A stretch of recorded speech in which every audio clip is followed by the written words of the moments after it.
بات سمجھے؟ تو سامع نذیر شاہ یہ نہیں ہو سکتا کہ غفران سیالوی باہر جناب ضیاء الرحمان صاحب مجھے حضور حضور کریں، جنید علوی صاحب حضور حضور کریں، اب میری بیوی تو ہر وقت مجھے حضور نہیں کہہ سکتی، سمجھ کوئی نہیں آئی تھی. ہوں وہ بھی سن رہی ہو سی کیونکہ میں اس کو لنک بھیج دیتا. سمجھ کوئی نہیں. تو یہ نہیں ہو سکتا کہ وہ جی حضور نہیں ہوتا، میں باہر جو کچھ بھی ہوں لیکن گھر کے اندر جو ہے نا تو ساسا برابر ہی شاہ جی. ہاں یہ تو صحیح نہ سمجھو کرو بھائی پتہ نہیں ایسے گھر بھی بڑھ دے ہو ساتھ جناب والا سٹینڈ بائی ہر چیز جناب سیدھی سادھی ہو جاتی ہے، ایسا کوئی نہیں ہوتا.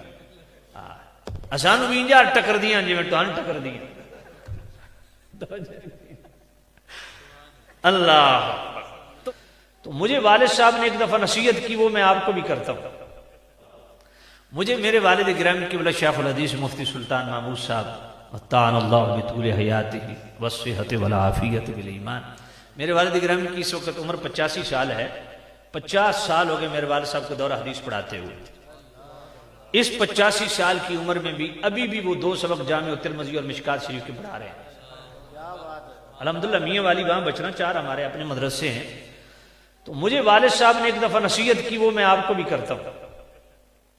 والد صاحب نے کہا بیٹا جو گھر چلتا ہے نا، گھر ایک بات پلے باندھ لو کہ گھر اگر کامیاب چلانا ہے تو ایک بندے کو شکست ماننی پڑے گی، یا مرد شکست تسلیم کر لے یا عورت شکست تسلیم کر لے.